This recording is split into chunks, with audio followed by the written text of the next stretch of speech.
Hi, my name is Pierre Nouveau, and I will present you very first results suggesting that genomic regions could be repeatedly involved in host plant adaptation in the P. aphid complex. So here is our classical study case: two different populations that have evolved from an ancestral population in two contrasted environments. This classical example is depicted on the logo of the conference. We can have the replicated adaptation, as we have in sticklebacks, for example, and with this pattern we can assess the reliability of the results. But we always deal with two environments here. What happens if we have more than two environments, 3, 4, 5? And what could be interesting then is that if those different environments are just slightly different. For example, that's what we've got with trophic adaptation in phytophagous insects. And it raises the question, do multiple cases of adaptation to slightly different environments can involve the same genomic regions? To tackle this question, we study the P. aphid, phytophagous insects, which develop on a wide host plant range. And here's a few interesting facts about P. aphid and its host plant. It is its habitat, its breeding site, and also its source of food. Three conditions which could favor associative mating. And moreover, reciprocal transfer experiments have shown that there's a negative genetic correlation in performances between two races, two biotypes. When we put an alfalfa bug on a clover plant, the fitness on this clover plant is lower than it is on alfalfa. And that's the same for the clover bug. And it suggests a strong host plant specialization. So this is recent results coming from our group. Here you've got sampling performed on Western Europe on roughly 1,000 individuals that were genotyped at 14 microsatellite loci. And what we see here is a really nice plant-associated genetic structure. And we've shown also that all these different clusters have evolved from a last maternal ancestor that lived 8 to 16,000 years ago, which could suggest a quite rapid adaptive radiation. So to sum up all these informations, we have 11 different biotypes, which shows a great divergence continuum. We've got host races with a flow amount of gene flow at each generation, and putative cryptic species, meaning that for those three biotypes in the field we can't find any hybrid. It could suggest a total reproductive isolation.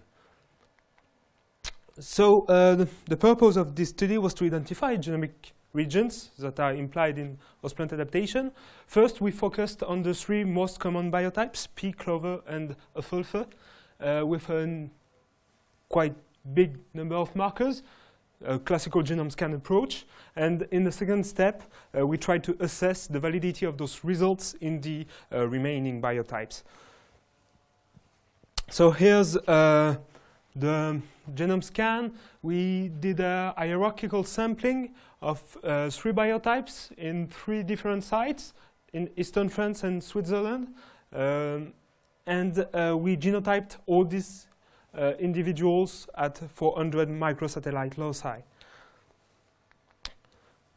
Here is the whole genome genetic structure. And we see classical results in the P. aphid, meaning that the host plant structure is way more important than geographic structure within biotypes. We then performed a genome scan based on the model developed in Harlequin. And these are the results. In the black dots are the 400 microsatellite markers. We worked with 99% confidence interval, and we identified 11 outlier loci at this risk. We then looked at the functions of the genes located in the vicinity of those loci, and we interestingly found 2 genes coding for olfactory receptors and 3 genes coding for salivary proteins. And those gene functions could be related to a process of trophic adaptation. So we had our candidates in this first step. Let's have a look if they harbor the same outlier status in the other biotypes. So to do so, we need a neutral reference, and we used 12 non-outlier loci from this dataset to give us this neutral reference. We relied on whole complex sampling performed in Eastern France, with a single sampling site, but as I've shown you before, the geographical genetic structure is really weak within biotypes in the P. aphid. So here's the sampling size, 150 individuals. And for the research of signatures of selection, we didn't use the 3 formerly used biotypes for sure. Here's the genetic structure we found with those 23 loci. I put here with the yellow stars the formerly used biotype, but as you can see here, we've got strong genetic structures that correlates with the host plant.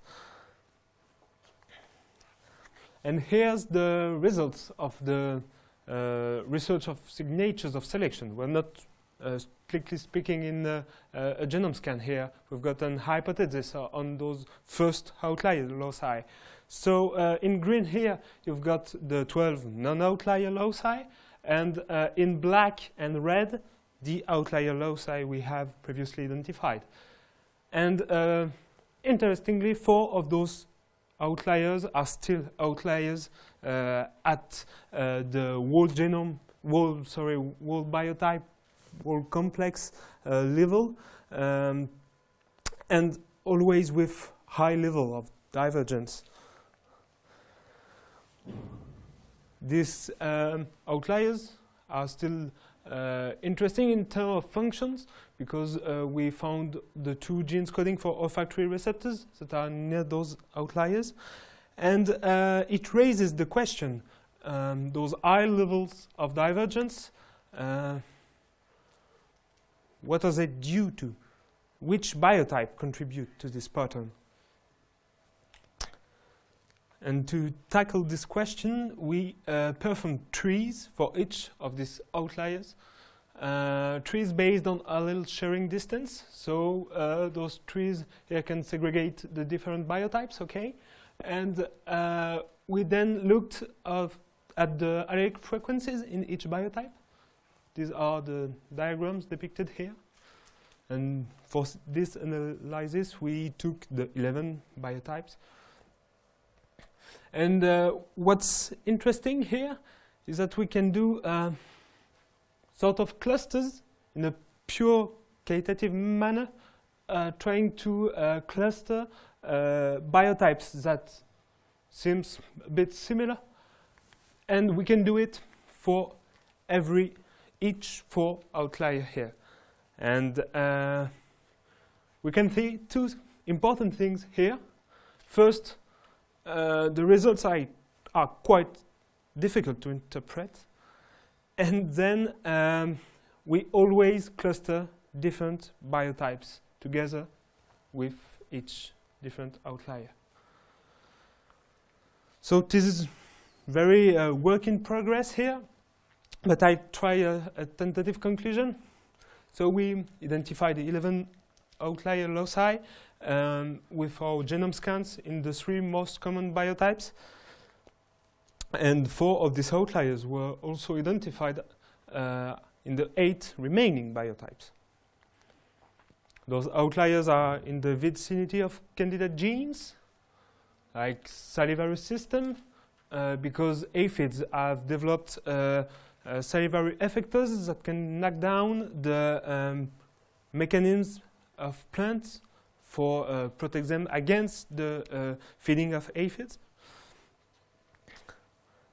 And we also found the chemosensory system that is used by aphids to recognize, identify the plant host, that host plant. And then the last part with the trees, which is much more complicated to interpret. It looks like some genomic regions are involved, okay, in the adaptive radiation, but that host plants may select specifically combinations. To illustrate this, let's imagine that for 4 different host plants here, I've depicted the chromosomes you need to be adapted to these host plants. And in the first case here, you need to have the 2 blue alleles at those 2 loci. But this combination is also needed to be adapted to this plant, but with this allele, this green allele here. And so on. This green allele is also needed, but with another combination, and so on and so on. So it's a really tentative conclusion, and if you've got any idea, I would be glad to hear about it, to explain those results. And what's next? We're going to use, or we started to use, next generation sequencing strategies to address those questions. They can allow to have massive amount of data. And we already have a reference genome which is available for the P aphid. So it will be quite simple to have access to very interesting information here. So what we do is we have sequenced 3 genomes per biotypes, a whole genome resequencing with access to coding and non-coding regions. And we're starting to analyze those data. And we also did a pool-seq approach for 3 of those biotypes, the 3 most common biotypes. So in a few words, the pool-seq approach, we do individual DNA extraction of individuals coming from the same population. And afterwards, we pool this DNA in equimolar proportion, and we sequence this pool of DNA. And it allows us to have access to the information at the population level, which is the level of interest for our studies in population genomics. Okay, so to conclude, I'd like to thank the co-authors of the first study on the genome scan, the funding agencies, and the organizers for their work here and for allowing me to present this work. And I thank you for your attention.